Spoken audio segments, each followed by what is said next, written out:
It's no surprise that the first legal recreational marijuana dispensary east of Colorado, NETA, or New England Treatment Access, opened here in Northampton, Massachusetts. Among the most progressive cities in the Commonwealth of Massachusetts, and generally has been on the forefront of social change and social movements, including with cannabis. I believe it fits with the ethic of Northampton, for sure. It's always around here.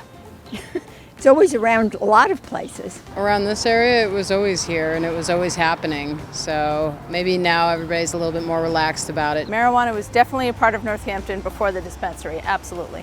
Clearly, marijuana has been a part of life in Northampton for some people for a long time, and it's obviously a part of life here now since legalization. But has it become more of a nuisance? There is one talking point we've been hearing ever since we got to Northampton that frankly is just hard to believe. That despite the availability of legal over 21 marijuana for sale to everybody, that there just aren't incidents of people lighting up and smoking throughout town. No nuisance complaints, as it were. Seems hard to believe, so we decided to go on a hunt and put that theory to the test. First stop, this park and skate park just off of downtown Northampton. It's about 5:30 in the afternoon, about a dozen people in the park. We didn't see or smell anybody using. We did ask one of the skaters. He said, not uncommon to see people smoking here from time to time.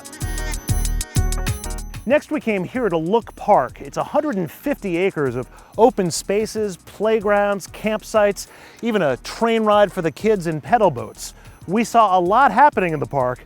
We just didn't see anybody smoking cannabis. And it was the same story all over town until this is Pulaski Park. We're just 3 blocks off of Main Street and a couple of buildings down from City Hall. And despite the no smoking signs and the kids playing everywhere, you can definitely smell smoke in the park.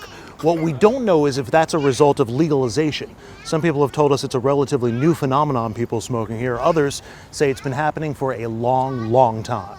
People smoke it all over the streets. It smells disgusting. They have no respect for anybody in front of kids, and it's horrible. But a lot of other people told us a different story. I don't personally see any impact to the community. We haven't seen any major negative impacts. We haven't noticed anything, I would say. Certainly not a negative impact. Certainly haven't noticed that much of a difference. Not me, not at all. We haven't seen increases in crime. But we'll wait until we get actual crime data that we look at over a calendar year and see if we've noticed comparable differences or differences compared to other years. But we haven't noticed anything. So then why did we see people smoking pot with kids nearby in a public park close to City Hall? It's no longer a criminal offense, so we can't arrest someone for using. The most we can do is write them a money citation. If an officer sees that, sure, they will stop and say, hey, you can't consume publicly, and they'll have a conversation with them. They may issue them the citation. It's unlikely. Most people just pack up and say, hey, nobody wants them, they don't want the money ticket. Leaving all communities, whether considering legalization or not, with a choice. Make smoking in public a non-arrestable offense and you risk lots of public smoking, or keep the rules strict, which means more marijuana arrests. That's one of the things decriminalization and legalization were designed to reduce. But as it turns out, the biggest law and order or nuisance complaints since NETA opened here has little to do with the products they sell. Cars, Just a lot of traffic. and cars, Traffic is a little heavier. and cars. It's a lot of traffic, but we expected that. And with up to 3,000 customers a day, many from out of state, traffic remains a concern. But it's mainly, we're told, confined to weekends now, and NETA is located near the interstate, which eases the pressure a little more. Littering was also a problem, so NETA sent employees into the neighborhood to help, but there are other concerns. I had very specific concerns about impaired operators over time. Impaired operators is police chief speak for people driving while high. Now, there's been no alarm, no crisis. The numbers are apparently close to where they were before adult use was legalized. But still, We don't have a bright line of, well, this is impairment, this isn't. We don't have good ways to measure it. So we're a little bit behind on our impaired operator laws. If you're impaired, you're under the influence of marijuana, and I pull you over and you've been a little weird on the road. I mean, sure, could I write you a ticket for marked lanes or, drifting over the lines or going through a stop sign, sure, I could issue you a civil citation, $100, $50, whatever it may be. But a civil citation means you get the ticket and you're on your way.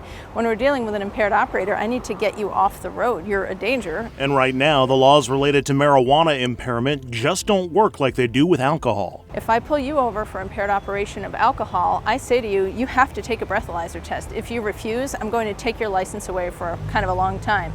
If I think you're under the influence of marijuana and I say you have to take a urine test and you have to be subjected to a drug evaluation, which is blood pressure, pulse, eye things, you can say, no, I don't want to do that. And we have no recourse. So that's not good. That doesn't work. And that is a concern for every place where marijuana has been legalized or where it's under consideration. There's also one more law and order concern when it comes to legal cannabis, that all the people who come to NETA with out-of-state plates will be breaking the law just as soon as they cross the state line. Someone who's coming over the line from Connecticut is welcome to come to NETA.